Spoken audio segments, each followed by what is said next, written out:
Good morning from London. Today's stories are about people that claim to have had out of bad experiences.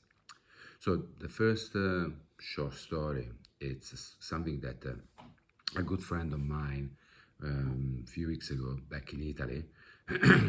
No, we were talking about. We always talk about a bit of everything: politics, philosophy, and spirituality. And he told me about a friend that son is keep telling that when he go to sleep, he wake up in the middle of the night, and he see himself on the bed from above.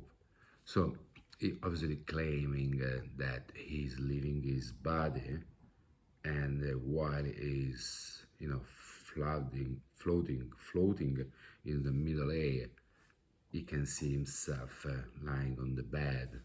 So we don't have much more information about it. Like my friend told me that he doesn't know much more.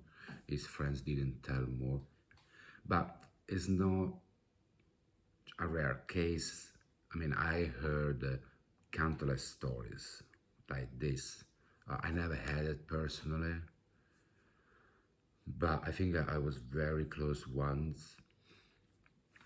But many people, tell us that they leave their body voluntarily or involuntarily, and it normally always happen after going to sleep. The same, it's still happening to a really good friend of mine. She, as well, since she was a child, kept leaving her body at night, and now she actually paints those out of body experiences. So because she told me that when she leaves her body, she goes in other dimensions, other universes, and she met beings of various forms and shape. So she now does painting. She paints all those journeys she has in the etherical. We can call it in the etherical world, in these other dimensions. And actually, yesterday at work, talking with a girl that, funny enough, she absolutely denying that all of this world, like the world of spirituality, of spirits, of near-death experiences, out-of-body experiences, clairvoyance, and so on, actually exists. But what was crazy is that, talking a bit deeper, it turns out that she did have out-of-body experiences when she was a like I think teenager, so not not just like a kid. So, but even there, even if she actually had it, she actually now dismiss it, and she does not believe in any of those stuff. So she dismiss it as a dream or an illusion, like something not really real. So why why she behaves in this way is not surprising. I mean, there are a lot of people that even they had something big, like some big mystical experience. Once they become adults, growing up, they start to push everything in the bin, like they start to dismiss everything. And that's very simple. I did the same uh, with my things that I was having when I was a teenager. Our society, I believe to be in purpose, it's uh, it's a structure. It's been created in a way that any things that it's we cannot see or feel or hear. We've been taught to dismiss it as a crazy thing, or you know um, like something, how do you call it, no illusion, but like I mean, like, I can't remember the word, but we've been told that it's something strange happening in the brain, and then we might see things that are not there. So that's not real. It's just that the brain is not working well. Now, I strongly believe that who created those, who created this system, and who push so heavily to make people dismiss any of those things, are actually well aware that this actually it's real. But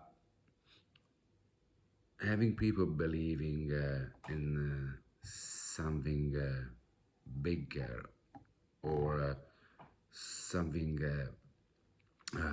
out of what we perceive. So, like, when you have people that start to believe in those things, they start to researching more about those things, are becoming uncontrollable, and eventually they are losing their fears. Those those people that are in control everything: media, education system, governments, everything. And again, as we know, politically, if you want to control people, they have to be in fear.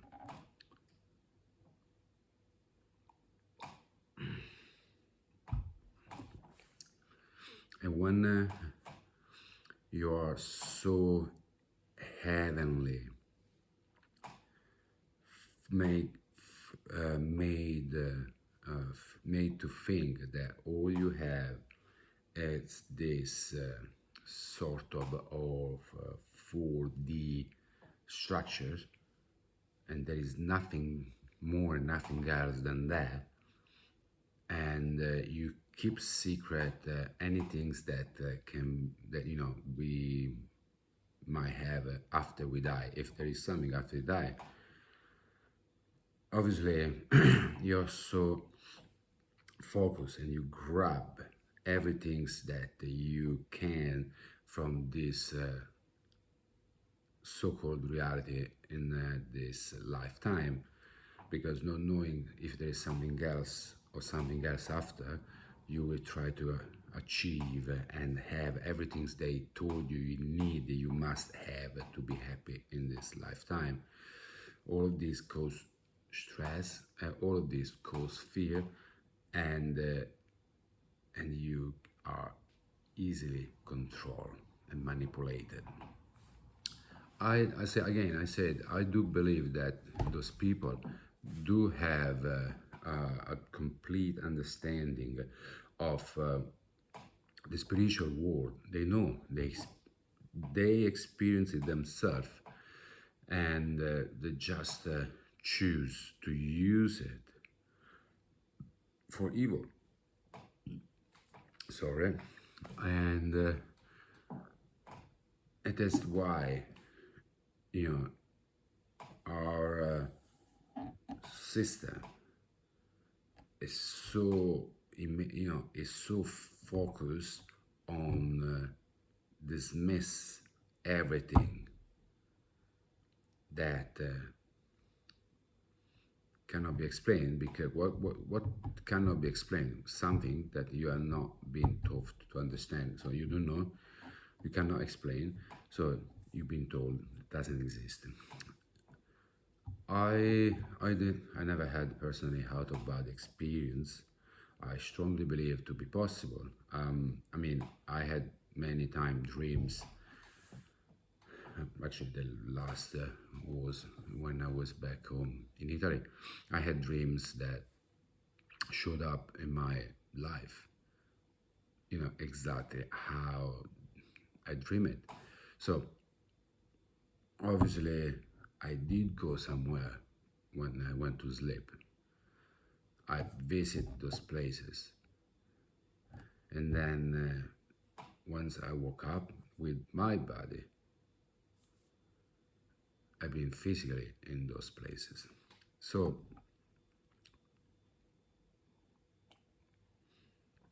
I might not be conscious I was out of my body, but obviously I was. Or if I wasn't out of my body, I was allowed to be able to see those places before actually going there. So, yes, the answer I do believe in out of body experience. Again, when I was a teenager, sometimes relaxing on my bed, like just lying, just relaxing, closing my eyes, not sleeping, but just relaxing. So, same feeling as I would be in a deep meditation, and I would have visions. Closing my eyes, I could see clearly things. But once I became, once I started to interact more with other people, I realized that it's not like not everyone had it. That I was one of those few that, for some reason, could do it. But I stopped. I mean, I never talked about it to people. Because I was worried that obviously they could judge me as a crazy. Because to make sure that no one is going around saying, "Oh, I had an out of body, I had near death experience, or I had a dream becoming true, I had visions, I can see beings that nobody can see, I can hear voices." Like all of this has been labeled as insane, and in worst scenario, you can be taken in some psychiatric institute because obviously yourself not knowing what it is, and because the system keep telling you that this is crazy things that only crazy people does, you start to think about yourself to be actually crazy and to have a problem. That was the word I remember now, hallucinations. They made us believe that when we see things that they are not there, or we hear voices, or we have vision, no, there's just hallucinations. So that's what my colleague yesterday told me, like, oh, probably it was just hallucinations. Because obviously we haven't been taught as well about what hallucinations are. So well, we still is being dismissed as a crazy shit, something that the brain, you know, does. I mean, already the fact that the brain can make you, if if it's the brain, no, but just to say, like your brain can see things clearly, then and nobody else can see. So all you can see, they look so real. Already that should obviously make you think, fucking hell, there's actually something going on much bigger than I thought. But because since we are kids, we've been told that that not normal, so that means you are not well. So we just now take for granted. We just believe that. Um,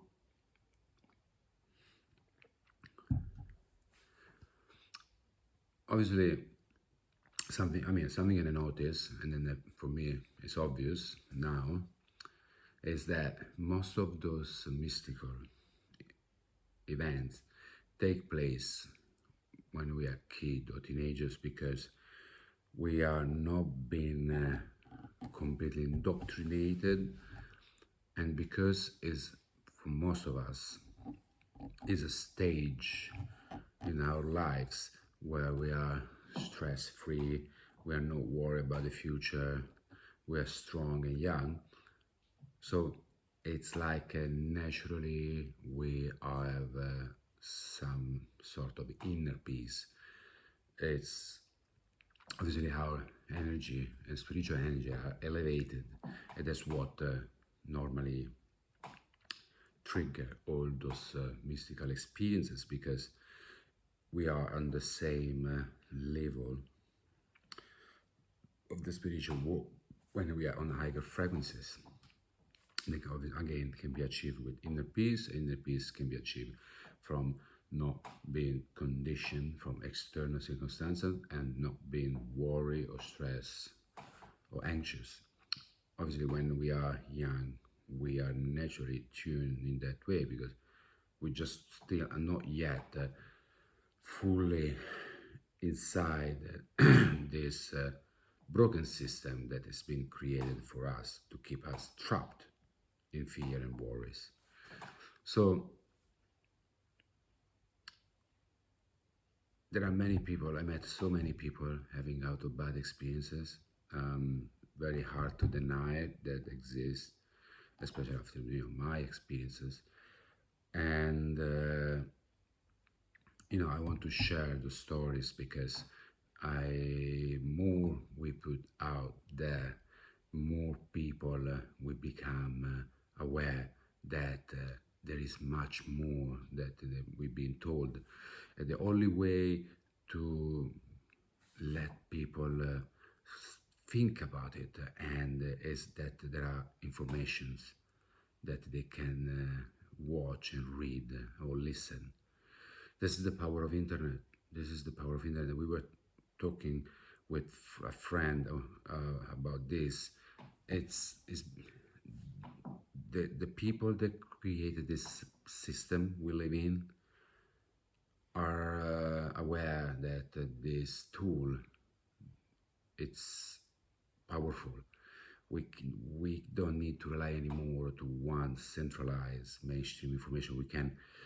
We can create our own informations without have anything else, to back up. We don't need the big corporations, big entertainment corporation to allow us to speak. We can just put the camera and we speak and we can talk and we can share informations, and we can become aware of the trap that we've been placed, for who knows how many millions of years. So there is much more. Life is not this sort of well-made trap. There is much, much, much more, much better than this. Something much better than this. We just have to start to learn how to raise those frequencies. It only can come from being in peace. It's the only way. And that's why they're trying so hard to disrupt, to destroy any attempts to achieve inner peace. Have a nice day, everyone, and see you with the next story.